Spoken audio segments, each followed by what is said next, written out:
Hi, and welcome back to the Savvy Psychologist podcast. I'm your host, Dr. Ellen Hendrickson, and every week I'll help you meet life's challenges with evidence-based research, a sympathetic ear, and zero judgment. So we've all had days where we feel like a salmon swimming upstream. We exert maximum effort only to be swept back by forces beyond our control.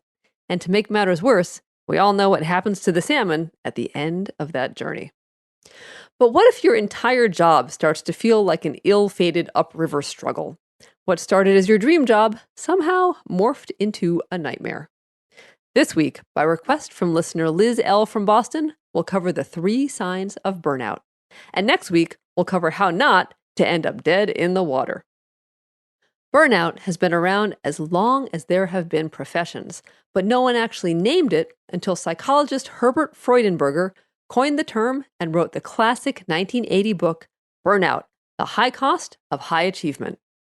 At first, Freudenberger theorized only those in helping professions.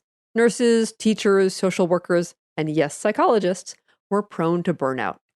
But over the last 30 years, jobs have intensified. Demands from clients, patients, or customers, not to mention the corner office, have increased, often without sufficient personnel, resources, or space to meet them. In addition, organizations and employees are increasingly uncommitted to one another, so each side is left trying to wring as much out of each other as possible.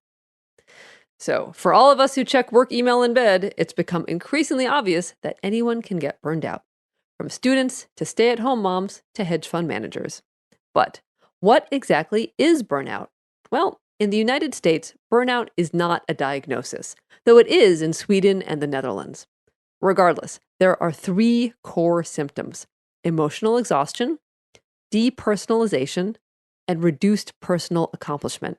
And we'll walk through the triple threat of symptoms. So first, symptom number 1, emotional exhaustion. So here you feel empty, like something vital has been drained out of you. You feel unmotivated and perk up only when you fantasize about quitting in a dramatic fashion. Like, what if I just drove past my work and kept going? Or what if I stormed into my boss's office and yelled, "I quit"? You dread going to work, and you count the minutes until you can leave. And even though the symptom is called emotional exhaustion, there's a heavy physical component as well. You're always tired, no matter how much rest you get. It's a chore to peel yourself out of bed on the mornings you go to work. Symptom number 2, depersonalization. The idealism that once drove you has slowed to a trickle because it's too painful, too draining, or too unrewarding. And in fact, that old idealism has morphed into cynicism. Humor has mutated into sarcasm. And the people you work for, students, patients, clients, or customers, seem like a parasitic burden. You used to feel for them, but now you just resent them. You've grown bitter and impatient, and you think no one appreciates what I do for them. You feel like you're not making a difference, so you start believing they're not important anyway. Symptom number 3, reduced personal accomplishment. So burnout not only takes a toll on your psyche, it takes a toll on your actual work performance. And even if you can fake it, it certainly takes a toll on your life.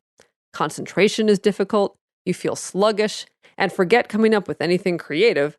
You're lucky just to check all your boxes, much less think outside them. So next, how does burnout start?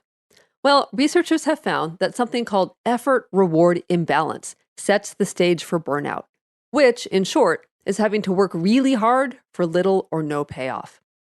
In a 2010 study, the leading researcher on burnout, Dr. Christina Maslach, who, for psychology nerds out there, is married to Philip Zimbardo of the Stanford Prison Experiment fame, examined the effort-reward imbalance in more than 900 Las Vegas hotel room cleaners and, unsurprisingly, found that the greater the imbalance, the worse the cleaner's physical and mental health. And it makes sense. Work is the biggest activity of your life. So if you hate how you're spending the majority of your time, your mind and body will let you know. Next week, we'll cover 9 ways to cope with burnout. So tune in and learn how not to end up like our fishy friends.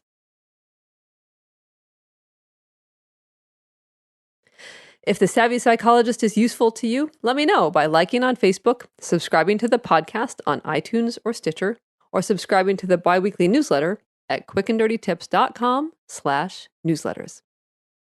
Thanks for listening. I'm Dr. Ellen Hendrickson. A transcript of this and every other episode is always available on quickanddirtytips.com/savvy-psychologist.